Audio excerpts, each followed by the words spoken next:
Hello बच्चों, आज मैं आपको एक और नई कहानी सुनाऊंगी जिसका नाम है जादुई कड़ा और पैसों का पेड़।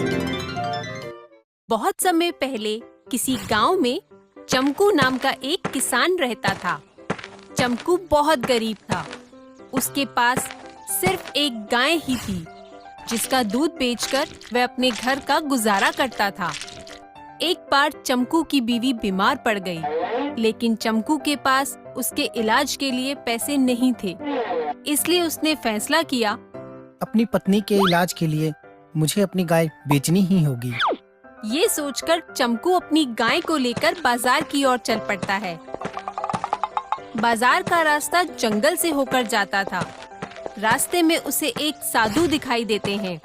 चमकू उनके पास जाता है और पूछता है, साधु महाराज, आप यहाँ इस जंगल में कैसे? बेटा, मैं दूसरे गांव से आया हूँ। मुझे पास ही के गांव में जाना था, पर मैं रास्ता भटक गया हूँ और मुझे बहुत भूख भी लग रही है। साधु बाबा, गांव तो यहाँ से बहुत दूर है।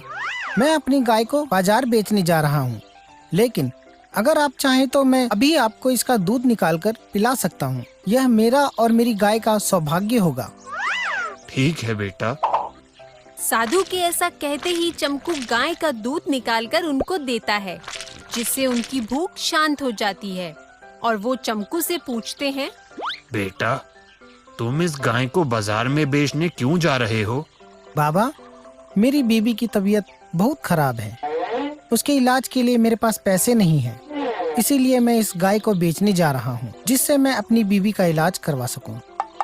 चमकू की ये बात सुनकर साधु कहते हैं, बेटा, तुमने और तुम्हारी गाय ने मेरी बहुत मदद की है, इसलिए अब तुम्हें इस गाय को बेचने की कोई जरूरत नहीं है। लेकिन बाबा, अगर मैं इस गाय को नहीं बेचूंगा तो अपनी पत्नी का इलाज कैसे करवाऊंगा? चमकू की ये बात सुनकर साधु एक मंत्र पढ़ते हैं और उनके हाथ में एक कड़ा आ जाता है। साधु वो कड़ा चमकू को देते हैं और बोलते हैं, लो बेटा, इस कड़े को अपने हाथ में पहन लो। यह एक जादुई कड़ा है। जब भी तुम्हें पैसों की जरूरत हो, इसे अपने माथे से लगाना और तुम्हारे सामने एक पैसों का पेड़ आ जाएगा। तुम उस पेड़ से अपने जरूरत के अनुसार पैसे तोड़ लेना और फिर वो पेड़ अपने आप गायब हो जाएगा। पर याद रखना, तुम्हारे अलावा कोई और इस कड़े का इस्तेमाल नहीं कर सकता। अगर किसी और ने इस कड़े का इस्तेमाल किया तो वह जीवन भर ना तो बोल पाएगा और ना ही बिस्तर से उठ पाएगा। चमकू साधु की बात बड़े ध्यान से सुनता है और कहता है, धन्यवाद बाबा, मैं ध्यान रखूंगा।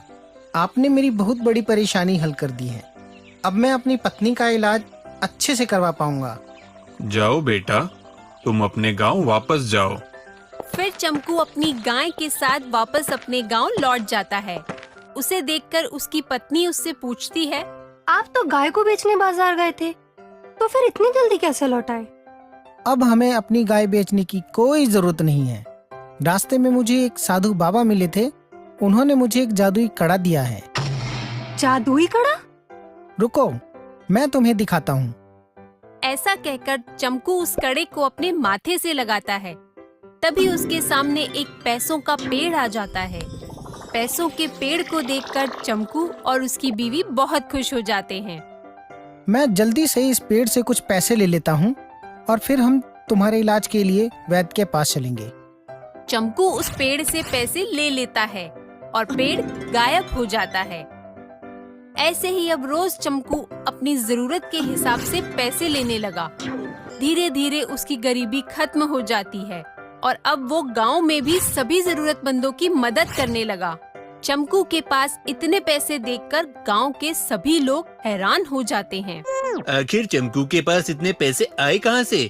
हमें चमकू पर नजर रखनी चाहिए। वो दोनों चमकू पर हमेशा नजर रखने लगते हैं। ऐसे ही एक दिन हरी की नजर चमकू के घर के अंदर जाती है। वो ठीक से देखता है तो उसे पैसों का पेड़ दिखाई देता है। ये देखकर हरी बिल्कुल हक्का बक्का रह जाता है और सोचने लगता है, पैसों का पेड़? कहीं मैं कोई सपना तो नहीं देख रहा?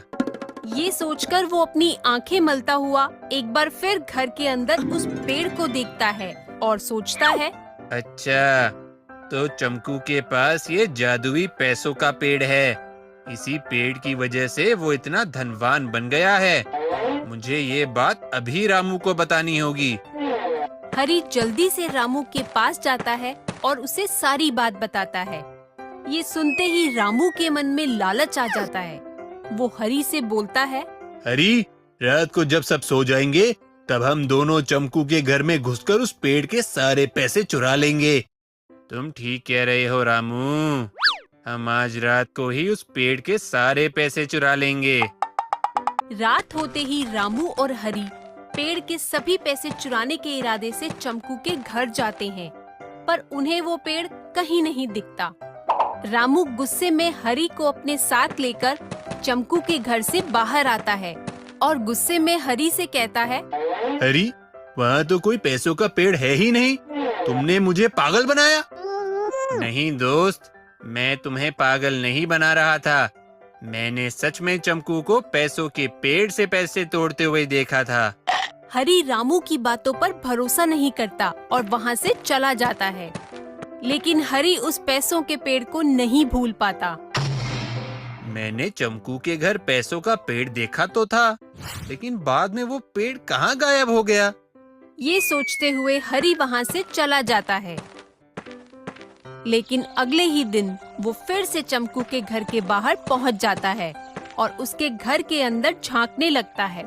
आज तो मैं उस पैसों के पेड़ का रहस्य पता लगा कर ही रहूंगा। ऐसे ही वो बहुत देर तक चमकू के घर के बाहर खड़ा रहता है। तभी रोज की तरह चमकू उस जादुई कड़े को माथे से लगाता है। उसके सामने पैसों का पेड़ आ जाता है। वो उसमें से अपनी जरूरत के अनुसार पैसे ले लेता है और फिर वो पेड़ गायब हो जाता है। जैसे ही हरी ये सब देखता है, वो समझ जाता है। अच्छा, तो इस तरह उस पैसों के पेड़ को बुलाया जाता है। मैं आज रात ही चमकू से वो कड़ा चुरा लूंगा और फिर उस पैसों के पेड़ को बुलाकर बहुत अमीर हो जाऊंगा। ऐसा कहकर वो वहाँ से चला जाता है और रात होने पर खिड़की से चमकू के घर के अंदर जाता है। वो देखता है कि चमकू बहुत आराम से सो रहा है। वो किसी तरह उसके हाथ से वो कड़ा निकाल लेता है और वहाँ से निकलकर अपने घर पहुँचता है। अब मैं भी अमीर बन जाऊंगा। मेरे पास भी कभी ना खत्म होने वाले पैसे होंगे। अब मैं जल्दी से पैसों के पेड़ को बुला लेता हूँ। ऐसा कहकर वो जैसे ही उस कड़े को अपने माथे से लगाता है, उसे एक जोर का झटका लगता है और वो वहीं जमीन पर गिर जाता है। वो उठने की बहुत कोशिश करता है, लेकिन ना ही वो वहाँ से उठ पाता है और ना ही कुछ बोल पाता है और कुछ देर बाद हार कर वो कोशिश करना बंद कर देता है। जब चमकू को हरी के बारे में पता लगता है, तो वो उसके घर जाता है और उससे बोलता है, हरी, यह कड़ा सिर्फ मेरे हाथ में ही काम करेगा, क्योंकि साधु बाबा ने ये वरदान सिर्फ मुझे ही दिया था। उन्होंने मुझसे ये भी कहा था कि अगर मेरे अलावा कोई और इंसान इसका इस्तेमाल करेगा तो वो इसी तरह बीमार हो जाएगा। ये कहकर चमकू वे कड़ा हरी के हाथ से ले लेता है और वहाँ से चला जाता है। तो बच्चों, इस कहानी से हमें ये शिक्षा मिलती है कि हमें कभी भी किसी से ईर्ष्या नहीं करनी चाहिए।